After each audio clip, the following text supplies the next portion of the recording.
आज सुबह सुबह उपेंद्र कुशवाहा नीतीश कुमार के पास पहुंचे और उन्होंने कहा कि बस मैं तो हालचाल पूछने आया था, वो भी उम्मीदवार है, मैं भी उम्मीदवार हूं, तो थोड़ा बातचीत करने आया था और तमाम चीजें और थी जिसको लेकर बातचीत होनी थी। लेकिन उपेंद्र कुशवाहा ने वो सच्चाई नहीं बताई जो सच्चाई को बाकी लोग जानते हैं, जिस सच्चाई को राजनीतिक घराने में जिसकी चर्चा हो रही है। उपेंद्र कुशवाहा नीतीश कुमार के पास इसलिए मिलने गए कि वो बहुमत किस तरीके से जुटाई जाए, इसको लेकर सवाल कर रहे थे कि जो बहुमत जुटाने की जरूरत है, जिस बहुमत को बाकी तमाम राजनीतिक दल जो है वो जुटा चुके हैं, उस बहुमत को आरएलएम कैसे जुटाए। हम राज्यसभा की बात कर रहे हैं। राज्यसभा सांसद के पदों पर जो चुनाव हो रहा है, जिसमें से 5 सीटें खाली हुई है और पांचों पर एनडीए ने अपना अपना पर्चा भर दिया है।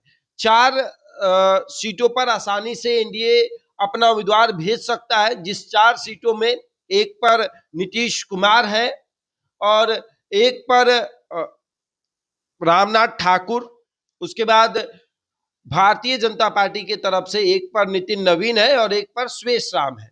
वहीं दूसरी तरफ 5वीं सीट जिसके लिए मारामारी हो रही है, एनडीए और महागठबंधन में जिस सीट के लिए वोटिंग होगा और जिसके लिए मारामारी होगी, उस पर उपेंद्र कुशवाहा है और दूसरी तरफ महागठबंधन से राजद के उम्मीदवार अमरेंद्रधारी सिंह है। अब अमरेंद्रधारी सिंह के पास बहुमत है।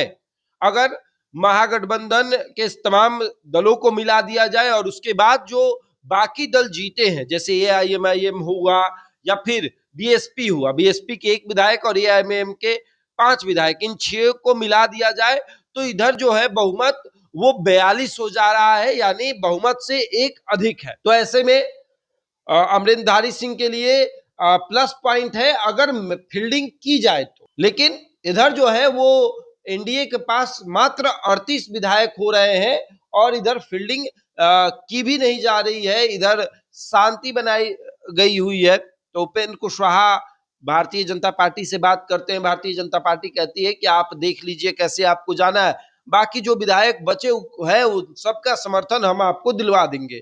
यानी 19 विधायकों का समर्थन जो है वो चिराग पासवान की तरफ से रहेगा, जीतन राम मांझी की तरफ से 5 विधायकों का समर्थन रहेगा, उसके बाद से आपको नीतीश कुमार की तरफ से भी आपको विधायकों का समर्थन मिल जाएगा। 3 विधायकों जो उनके बचेंगे, उन 3 विधायकों का समर्थन आपको दिला देंगे। हमारे तरफ जो 7 बचेंगे उनका समर्थन हम आपको दे देंगे। 38 हो गए और आपके जो होंगे सब मिला के 38 हो जा रहे हैं। बाकी जो विधायक घट रहे हैं वो आप इंतजाम करिए।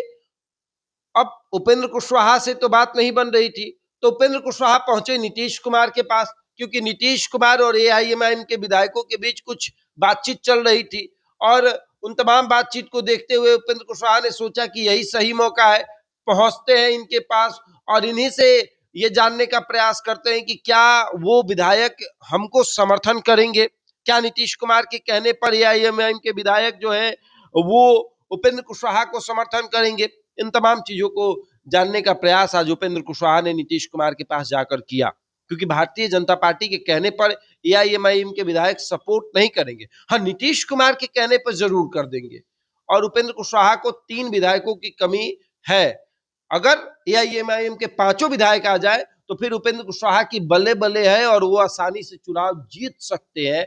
तो इसके लिए उपेंद्र कुशवाहा लगे हुए हैं कि नीतीश कुमार का आशीर्वाद अगर मिल जाता तो हम राज्यसभा पहुंच जाते, नहीं तो फिर बंटाधार हो जाएगा।